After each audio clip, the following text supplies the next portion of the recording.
భారీ వర్షాలు విజయవాడను అతలాకుతలం చేశాయి. విజయవాడ చరిత్రలో ఎప్పుడూ చూడని వర్షం కురిసిందని అధికారులు చెబుతున్నారు. కృష్ణానది చరిత్రలోనే ఇలాంటి వరద ఉధృతిని ఎప్పుడూ చూడలేదని విజయవాడ వాసులు చెబుతున్నారు.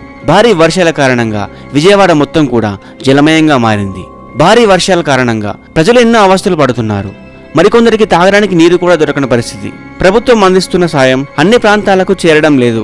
వరద బాధితులకు ప్రభుత్వం ఆహారం, పాలు, నీళ్లు అందిస్తున్నా క్షేత్రస్థాయిలో కొందరు వాటిని సొమ్ము చేసుకుంటున్నారన్న విమర్శలు వస్తున్నాయి. అయితే గతంలో ఇంతకన్నా ఎక్కువగానే వరదలు ముంచెత్తినప్పుడు వంగవీటి రంగా విజయవాడను కాపాడిన సంఘటనను స్థానికులు గుర్తు చేసుకుంటున్నారు. 1980-83లో ఇప్పుడు వచ్చిన వరదల కన్నా ఇంకా ఎక్కువగానే వరదలు విజయవాడను ముంచేశాయి.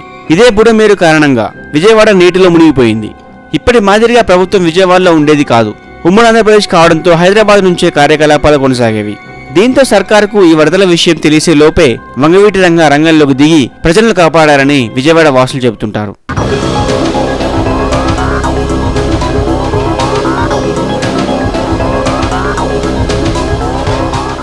పార్టీలు, నాయకులు అన్న తేడా లేకుండా అందరినీ కలుపుకొని పోయేవారట వంగవీటి రంగా.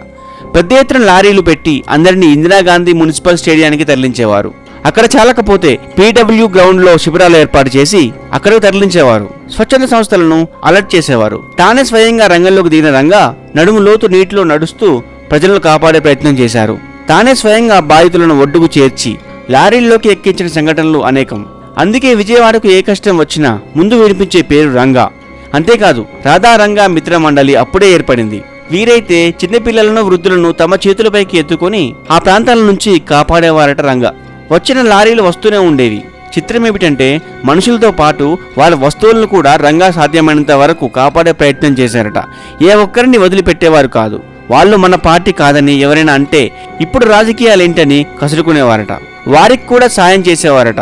అంత మేలు చేశారు కాబట్టే ఇప్పటి వరకు రంగాను విజయవాడ ప్రజలు దేవుళ్లా కొలుస్తున్నారు.